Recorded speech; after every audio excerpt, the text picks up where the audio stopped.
Subscribe करें और bell दबाएं ताकि कोई खबर रह न जाए।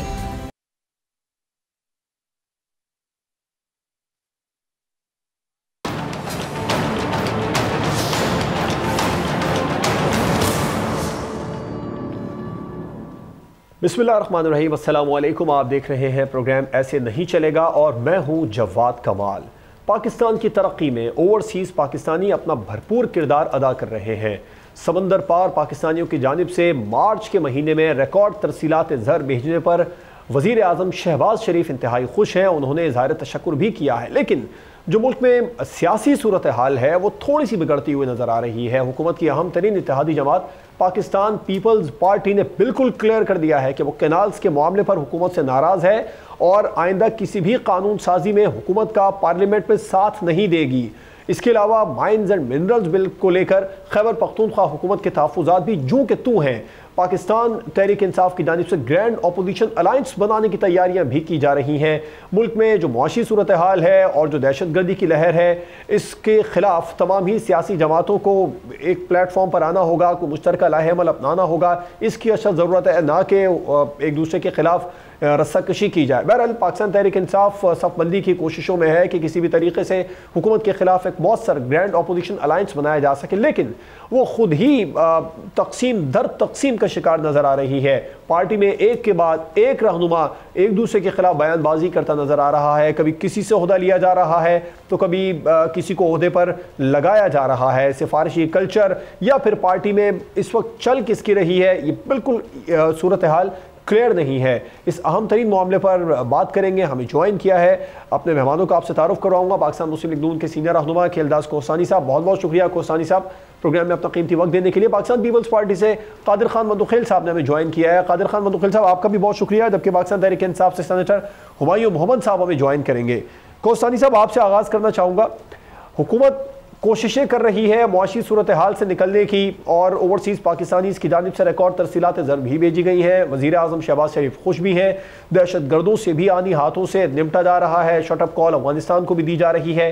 लेकिन जो मुआशी सूरत हाल है वो हर तरीके से सियासी इस्तेहकाम के साथ जुड़ी है, और अगर सियासी इस्तेहकाम नहीं है तो मुआशी इस्तेहकाम ज़्यादा देर कायम नहीं रह सकता है। अब आपकी अपनी सबसे बड़ी इत्तेहादी जमात पाकिस्तान पीपल्स पार्टी सबसे ज़्यादा शदीद नाराज़ है और पार्लियामेंट में कानून साजी के हवाले से भी बिल्कुल क्लियर कर दिया कि जब तक कैनाल्स के मामले को क्लियर नहीं किया जाएगा हम हुकूमत का साथ नहीं देंगे। तो क्या हुकूमत के लिए पाकिस्तान पीपल्स पार्टी की नाराज़गी अफोर्डेबल है? बहुत शुक्रिया। पहले तो आपका शुक्रिया, आपने खुद भी फरमाया, बल्कि ये हकीकत है कि जिस तरह जो ओवरसीज़ पाकिस्तानी है उन्होंने जो अपने पैसे भेजे हैं पाकिस्तान, उसमें इजाफा हुआ है।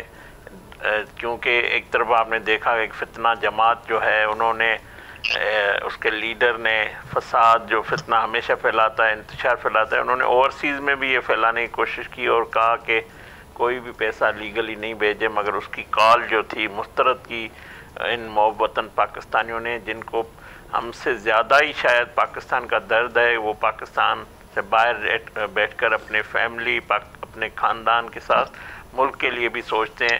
तो हम उनको सलाम पेश करते हैं, उनके जज्बे को सलाम पेश करते हैं। क्योंकि ये जो मुश्किलात जब कौमों पे आती है तो सब मिलकर एक दूसरे से सपोर्ट भी करते हैं, एक दूसरे जो मुश्किल फैसले उनको भी उनका बोझ भी उठाते हैं। और इसी तरह एक जो रास्ता ओवरसीज़ ने जिसका इंतखाब किया हुआ है पैसे भेजने का, मैं समझता हूँ इससे हुकूमत पाकिस्तान को, पाकिस्तान की मईशत को फ़ायदा हुआ है।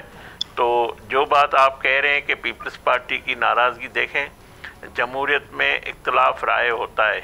ये इख्तलाफ राय होना, एहतजाज होना या तहफ़्फ़ुज़ात का इज़हार करना, ये जमहूरियत का हुस्न है। पीपल्स पार्टी का जो मौक़िफ़ है, मैं समझता हूँ कि वो हमेशा पाकिस्तान की सियासत करती है। पीपल्स पार्टी एक कौमी जमात है और जो उनके हमेशा कुर्बानियाँ भी उन्होंने मुल्क के लिए दी है। मगर ज़ाहिर है एक सूबे में उनकी हुकूमत भी है और वहाँ से बेस पार्टी भी है। तो जो सिंध के अवाम में एहतजाज है या पीपल्स पार्टी को जो पानी के मामलात पे तहफ़्फ़ुज़ात है, हुकूमत बिल्कुल उनको एड्रेस करेगी, उनके जो अरकान ने कौमी असम्बली के इजलास में खुल के इज़हार किया है। सदर ममलकत की तकरीर, चेयरमैन बिलावल भुट्टो साहब की तकरीर या फरियाल साहिबा की तकरीर, मैं उनके राय का एहतराम करता हूँ। मैं समझता हूँ ये उनका हक़ है अगर कोई बात कर रहे हैं। आपको मैं वही बता रहा हूँ कि हमारे डिप्टी वज़ीर आज़म ने असम्बली के फ्लोर पे इनको यकीन दहानी कराई है कि देखें ये मामला एकनेक में आना था, हुकूमत ने जज़वी तौर पे एकनेक में एजेंडा में शामिल नहीं किया, और मैं समझता हूँ जब तक एकनेक में मंजूरी नहीं होती तो वफाक इसे मंजूर कैसे कर सकता है। बिल्कुल ठीक है कोसानी साहब, आपका पॉइंट है। पीपल्स पार्टी को नाराज करके आप लोग चल नहीं सकते। आपके जो आपने जो जवाब दिया उससे यही बात अखज़ की जा सकती है। कादिर खान मंदूखेल साहब क्लियर कर दिया खेलदास साहब ने कि हम आपकी नाराज़गी अफोर्ड नहीं कर सकते हैं, ना चल सकते हैं, ना विफाक को कमज़ोर करने की कोशिश करेंगे। तो फिर और वैसे भी अभी बताया कोस्तानी साहब ने कि जब तक एक्निक से मंजूरी नहीं होगी तो फिर कैसे हो सकता है आप लोग नाराज़गी क़ब्ल वक्त नहीं हो गई?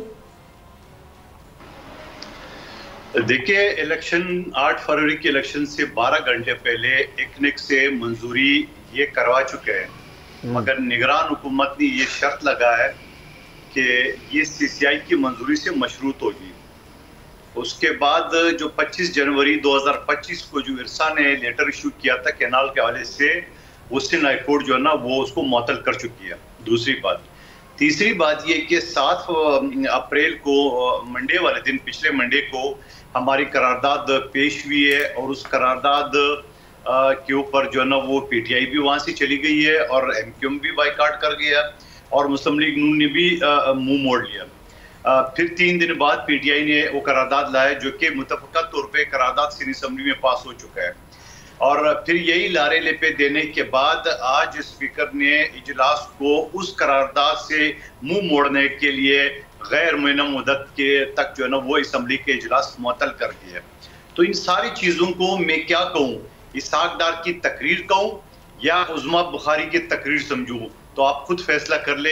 इसमें क्या मतलब एक जो कुल्ली जो कहता है ना कुल्ली तजाद है और कुल्ली मुनाफकत है कि आपने पंजाब के तर्जुमान को तो पीछे लगाया इरफान सिद्दीकी समेत, वो कहते हैं नहरें तो बनेगी हर हालत में, और डिप्टी वज़ीर आज़म साहब और मेरे मोहतरम खेलदास साहब कहते हैं कि नहीं जी इत्तफाक से होगा। तो इत्तफाक से आप तो करारदाद भी नहीं होने दे रहे थे, PTI के करारदाद आ गए वो भी आपने नहीं होने दिया। मैं तो कहता हूँ कि बड़ा अच्छा मौका है PTI को अदम एतमाद की तहरीक पेश करना चाहिए। आप लोग साथ देंगे, इसका मतलब है पेश तो करें ना, देखा जाएगा ना। ये बहुत बड़ा आपका स्टेटमेंट है मंदूखेल साहब, यानी कि आप लोग इस हद तक जा चुके हैं कि हुकूमत से अलहदगी के साथ साथ हुकूमत के खिलाफ भी होने के लिए तैयार है। ये आपका अगर सिंध दरियाई सिंध से नहरों के लिए हम कुछ भी कर सकते हैं। अदम एतमाद की तहरीक PTI लेकर आती है तो कादिर खान मंदूखेल का वोट किस तरफ होगा? PTI की तरफ। बिल्कुल क्लियर कर दिया कोस्तानी साहब, ये बहुत बड़ा अलार्मिंग साइन है। सेनेटर हुमायूं मोहम्मद साहब अब किस बात का इंतजार कर रहे हैं? बिल्कुल वाजे, वैसे मैं आपसे माइंस एंड मिलियंस पर बात करना चाह रहा था, लेकिन कादिर खान मंदूखेल साहब ने तो ब्रेकिंग न्यूज़ दे दी है। वो कह रहे हैं कि आप लोग अदम एतमाद की तहरीक पेश करें, लेकिन आप लोग खुद ही इस वक्त ठीक तरीके से सब बंद नहीं हो पा रहे। बिस्मिल्लाहिर्रहमानिर्रहीम, या का नाबुदो व या का नस्तईन। देखिए मैं थोड़ा सा ज़रा एक पिंच ऑफ सॉल्ट के साथ मैं इनकी बातों को सीरियसली इसलिए नहीं लूँगा कि उसकी वजह यह है कि इनके एलाइज जो अपने क्या नाम है उनका, बासी साहब जो थे, हनीफ अब्बासी साहब, उन्होंने कहा था कि पीपल्स पार्टी जो मर्जी कर ले वो इसी तनख्वाह पे काम करेगी।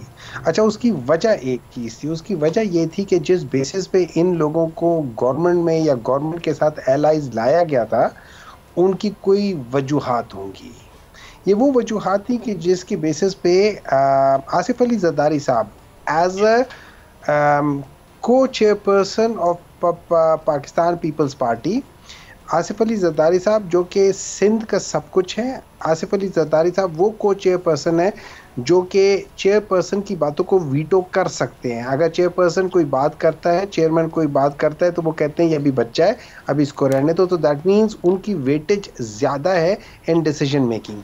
वही आसिफ अली जरदारी साहब जब एज अ पाकिस्तान की हाईएस्ट पोजीशन प्रेसिडेंट बैठ के जब 8 जुलाई 2024 को एक ब्रीफिंग लेते हैं उस ब्रीफिंग के मिनट्स में वो कहते हैं कि हाँ ये सब ठीक ठाक है, और फिर वो सबको कहते हैं कि आप अपने हिस्से का बीच में डालो, और प्लस सिंध उसी लिहाज से अपने जो जो ज़मीनें हैं उधर से उन्हीं नहरों के लिए या उस नहरों से जो पानी आएगा उसको क्या कह सकते हैं, उसको सरशाब करने के लिए ज़मीनें भी एलोकेट करती हैं। इससे मुझे क्या नज़र आता है, इससे मुझे ये नज़र आता है कि ये इन लोगों ने ये डिसीजन ले लिया था। इनका ख्याल था कि अवाम को ये हर दफ़ा की तरह बेवकूफ़ बना लेंगे, लेकिन जब वो बैकफायर किया और जब उनके ऊपर ज़्यादा प्रेशर आना शुरू हो गया तो इन लोगों ने रिवर्ट करना शुरू कर दिया।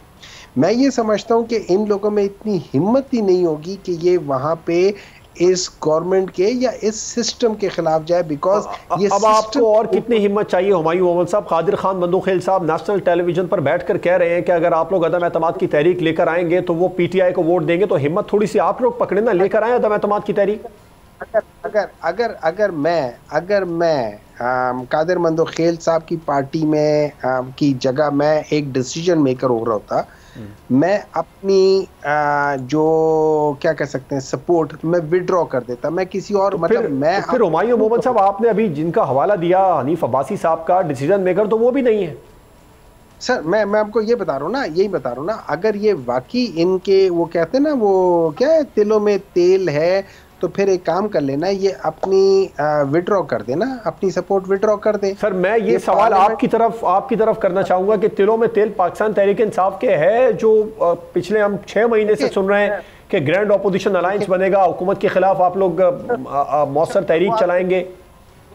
वो देखेंगे वो इंशाअल्लाह ताला वो अभी ये याद रखें कि एज ऑफ नाउ JUI जो है ना वो असद कैसर के वापस आने का इंतजार करिए। मेरे ख्याल में आजकल में वो आ जाएंगे, और उसके बाद उन लोगों ने सिर्फ और सिर्फ 2 खदशात को उन्होंने कहा हुआ है उसको एड्रेस करना है। मेरा पर्सनल ये है कि मैं इस बात पे एग्री करूंगा कि अगर हम JUI के साथ बातचीत कर रहे हैं तो हमें कहीं और बातचीत करने की ज़रूरत नहीं होनी चाहिए।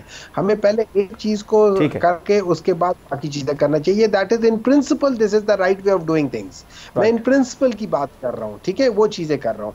मेरा ये ख्याल है कि अगले ये जो 3-4 हफ्ते 5 हफ्ते हैं, इनमें बहुत सारी चीज़ें डिवेलप हो रही हैं, हर तरफ से चीज़ें डिवेलप हो रही हैं।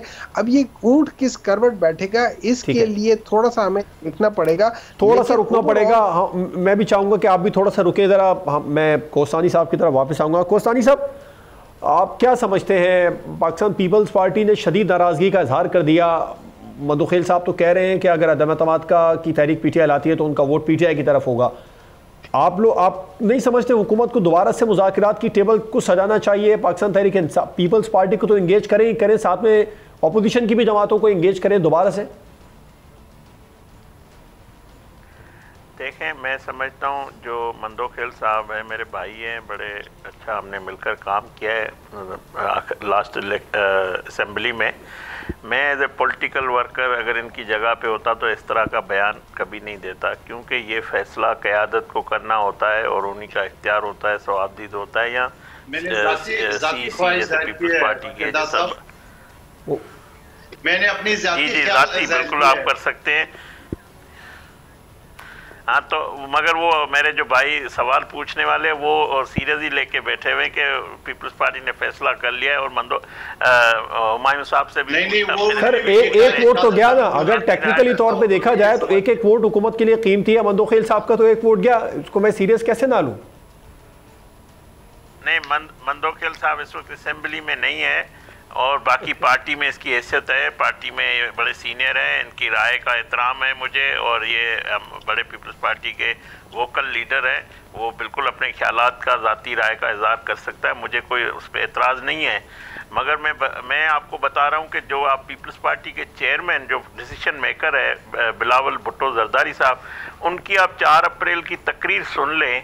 जिस तरह उन्होंने पाकिस्तान की मईशत जो बेहतर हुई है उसको अप्रिशिएट किया है, हुकूमत के अच्छे कामों को मैंने कोस्तानी साहब सॉरी टू कट यू, मैंने आपको पहले भी अभी कहा था कि 4 अप्रैल तो बहुत पीछे रह गया। अब हम 12 और 13 अप्रैल की तरफ आ जाते हैं, जब फरियाल तालपुर साहिबा, शर्जील मेमन साहब और ये जितने भी पाकिस्तान तहरीक इंसाफ के मरकजी रहनुमा हैं उन्होंने मुख्तलिफ शहरों में खिताबात किए हैं, बिल्कुल वाज़ेह और क्लियर कर दिया है कि हम इस मामले पर वफाक के साथ नहीं हैं।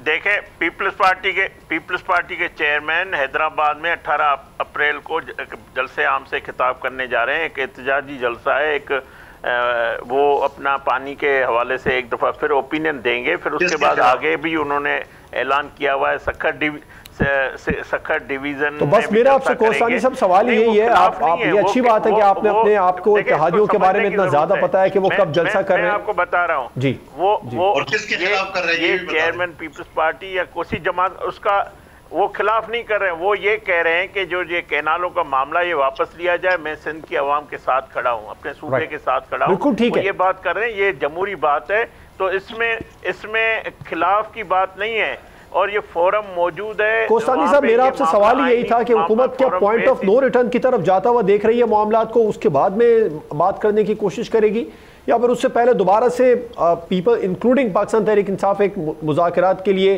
तमाम जमातों को कोशिश की जाए एक प्लेटफॉर्म पर लाने के लिए?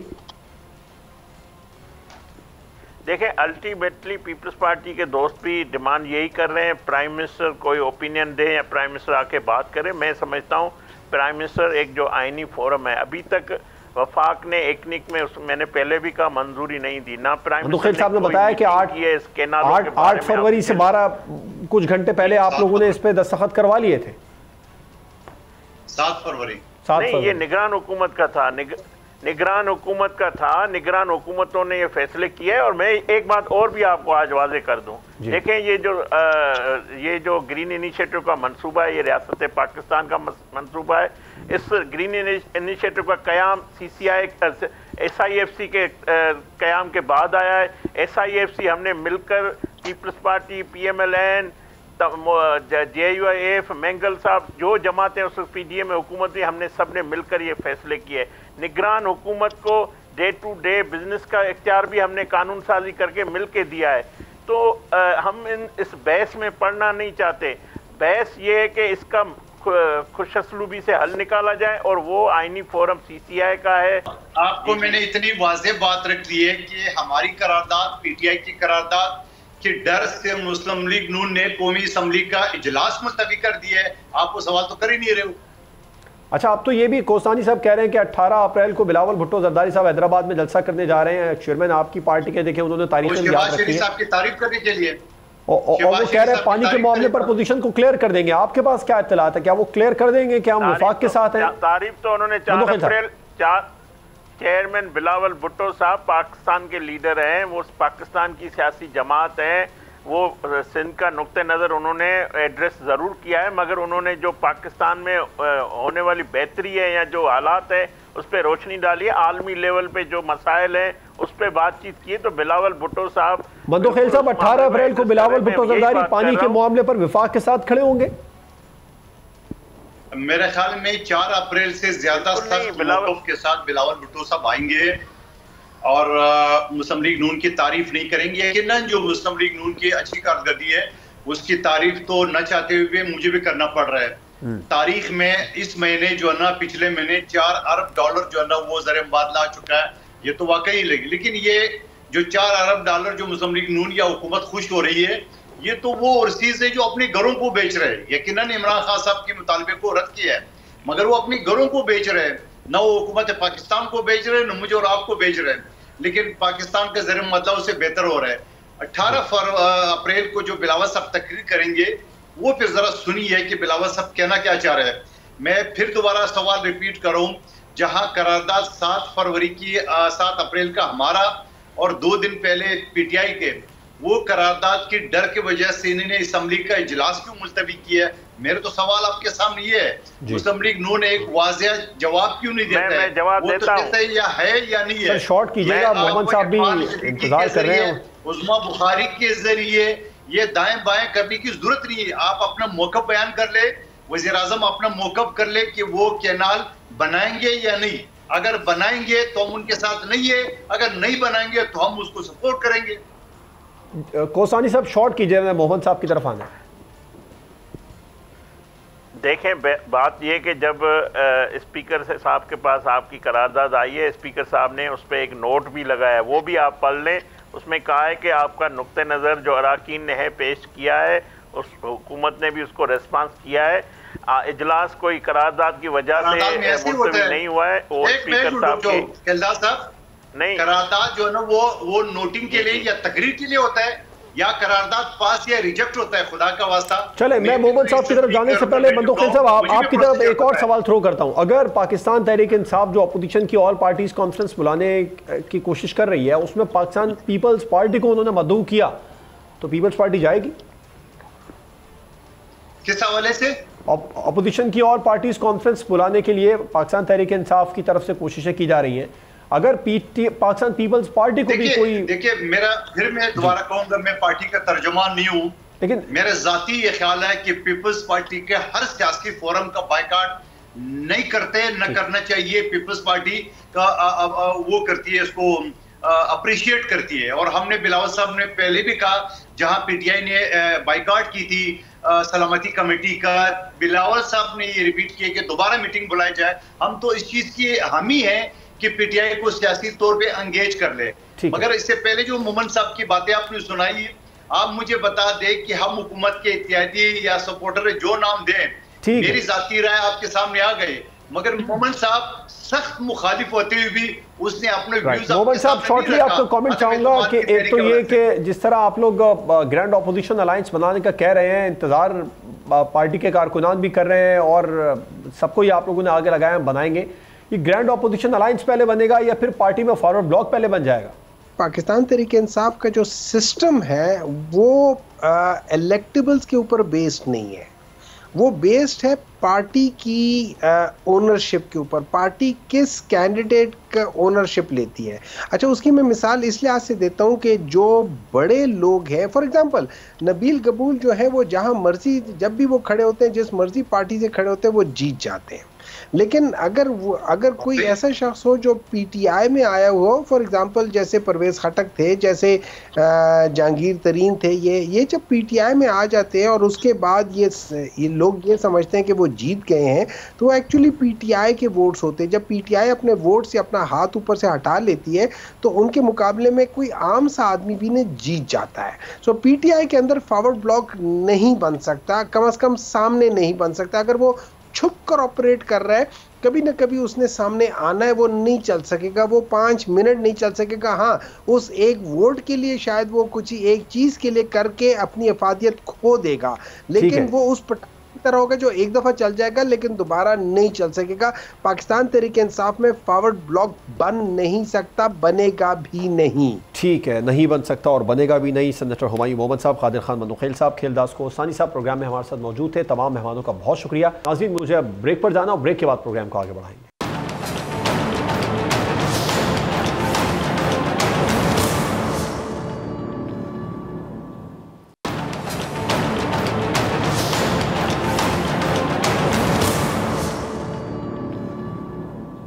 वेलकम बैक नाजरीन।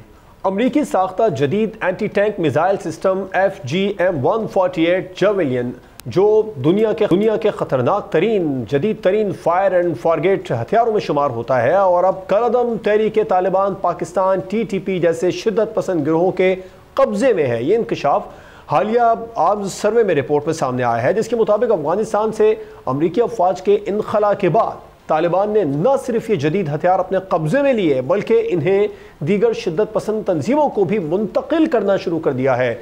जावेलिन मिसाइल सिस्टम 1996 से अमरीकी फ़ौज के ज़ेर इस्तेमाल है और इसे मुसलसल जदीद बनाया गया है। इसने ड्रैगन मिसाइल की M47 जगह ली, जो वायर गाइडेड निज़ाम पर मबनी था। जावेलिन का खुदकार इंफ्रारेड गाइडेंस सिस्टम सारिफ को फायर करने के फौरी बाद महफूज मकाम पर मुंतकिल होने की इजाज़त देता है। इसकी खुसूसियात में टॉप डाउन हमला शामिल है, जिसके ज़रिए ये टैंकों को ऊपर से निशाना बनाता है और जहां उनका बख्तर निस्बतन कमज़ोर होता है। यह हथियार जंग अफगानिस्तान, इराक जंग, शामी खाना जंगी, दूसरी जो लीबियाई खाना जंगी हुई और रूस यूक्रेन जंग में भी मौसर अंदाज में इस्तेमाल किया गया है। 2019 तक मैन्युफैक्चरर्स के मुताबिक जावेलिन को तकरीबन 5000 बार कामयाबी से इस्तेमाल किया गया है। इसके मिसाइल की कीमत तकरीबन $2,16,000 अमरीकी डॉलर से और $2,40,000 तक बताई जाती है, जबकि ये जो नेपोलाइट वेट कंट्रोल लॉन्च यूनिट तकरीबन $2,50,000 का है और जेवलिन की मौसर जो रेंज है वो 2,500 से लेकर 4,750 मीटर तक है, जो इसे मैदान जंग में इंतहाई खतरनाक और महंगा हथियार बनाती है। स्मॉल आर्म्स सर्वे के मुताबिक अमरीकी इनखला के बाद तालिबान ने बड़ी मिकदार में अमरीकी हथियारों पर कब्जा किया, जिनमें जावलिन मिसाइल भी शामिल है। और इत्तलात ये है कि ये मिसाइल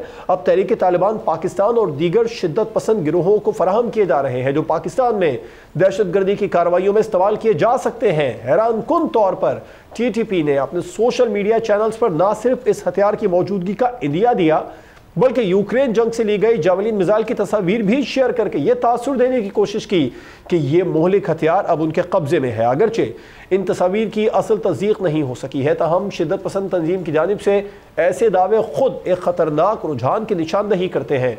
माहिरीन का बताना है कि यह सूरत हाल न सिर्फ पाकिस्तान बल्कि पूरे खित्ते के अमन इस्तेहकाम के लिए एक संगीन खतरा है। और हुकाम ये भी बता रहे हैं कि जदीद जो अमरीकी हथियारों की इस मुंतकली को रोकने के लिए खित्ते में इंटेलिजेंस ताउन और सरहदी निगरानी को मजीद मौसर बनाने की अशद ज़रूरत है, ताकि इन हथियारों के गलत हाथों में जाने से मुमकिन तबाही को रोक सके। इस अहम मामले पर बात करने के लिए हमें ज्वाइन किया है सीनियर तज्ज़ियाकार ज़ाहिर शाह शिराजी साहब ने।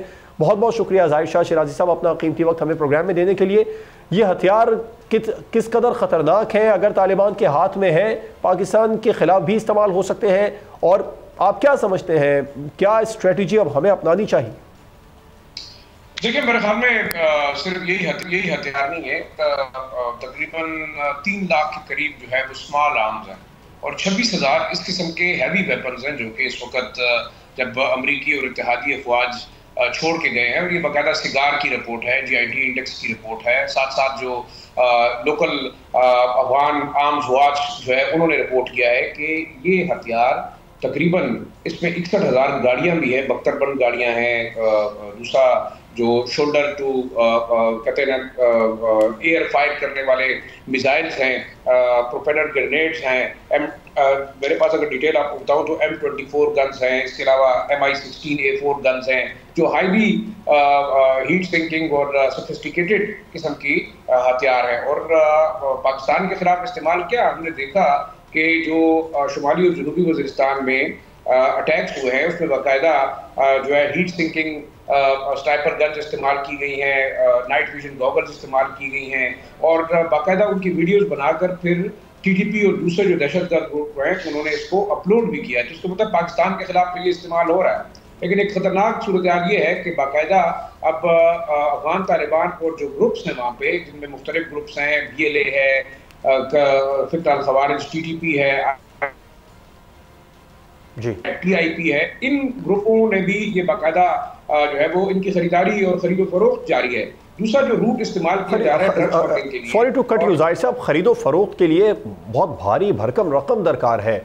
अब लाखों डॉलर्स की बातें हो रही हैं जितने बताए जा रहे हैं, वो रकम कैसे उनके पास है? इतनी रकम मौजूद है क्या तालिबान? मेरे ख्याल में हॉस्टाइल एजेंसीज मौजूद हैं, 7 से 8 बिलियन डॉलर का असला है, और ये तालिबान जैसे खुद उनके जो फॉरेन वज़ीर ख़ारजा है अमीर मुत्तकी, उन्होंने कहा कि अफगानिस्तान को लोगों से इतने खतरात नहीं है क्योंकि अब तालिबान की हुकूमत कायम होगी, तो इसका मतलब है कि वो अपने जो नेबर्स हैं उनके खिलाफ तो इनको इस्तेमाल नहीं करेंगे। अब ये हथियार लेकिन अब ये हथियार ज़ाहिर साहब TTP के हाथ में लग गए हैं, पाकिस्तान के लिए कितने खतरनाक हो सकते हैं? हमारी हिकमत अमली क्या होनी चाहिए?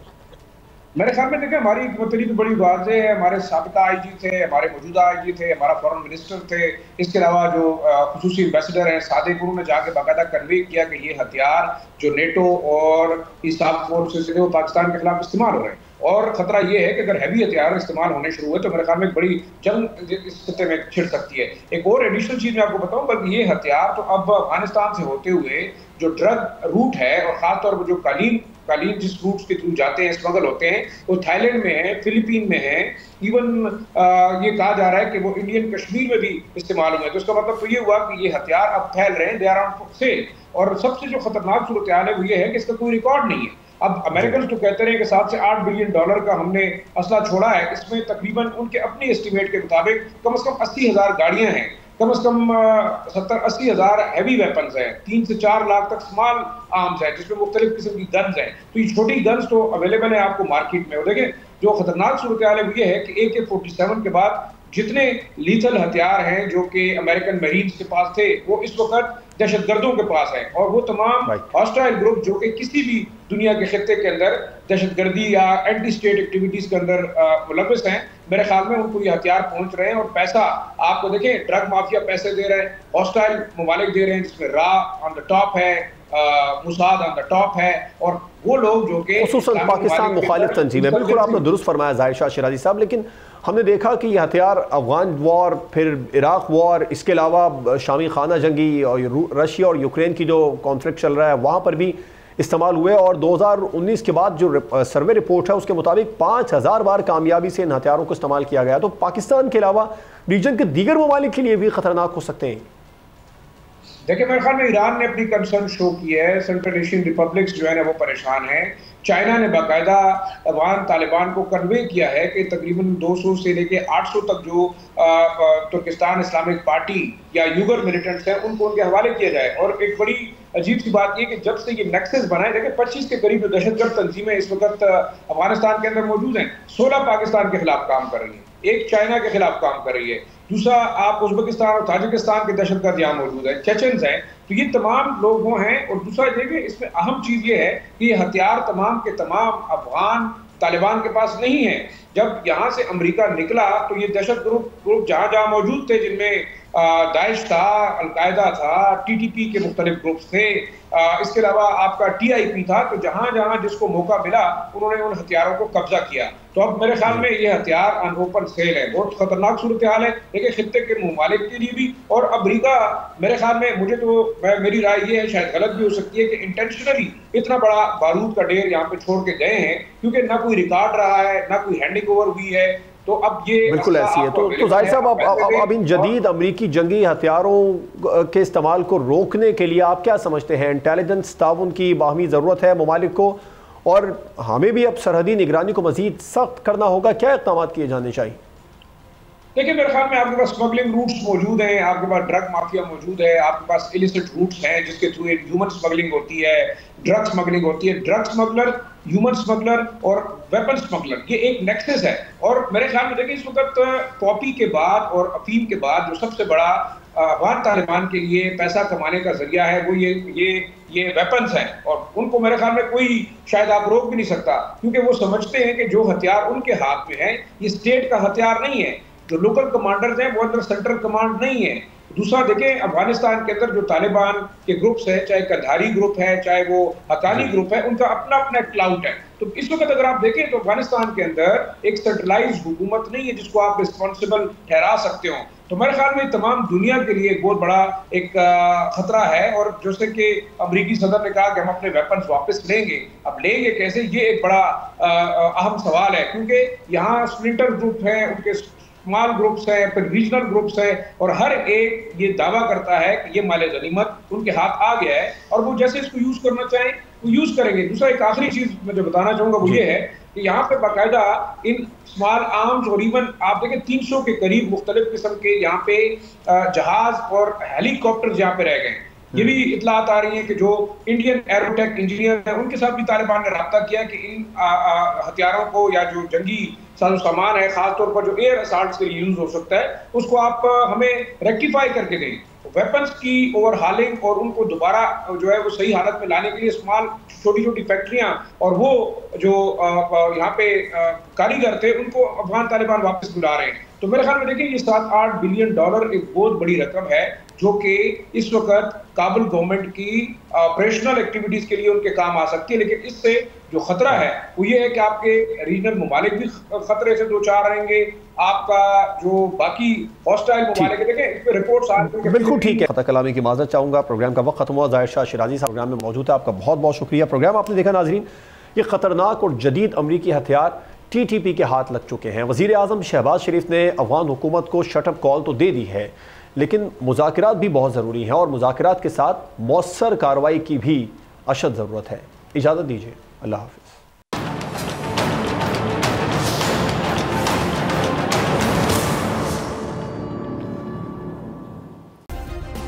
सब्सक्राइब करें और बेल दबाएं ताकि कोई खबर रह न जाए।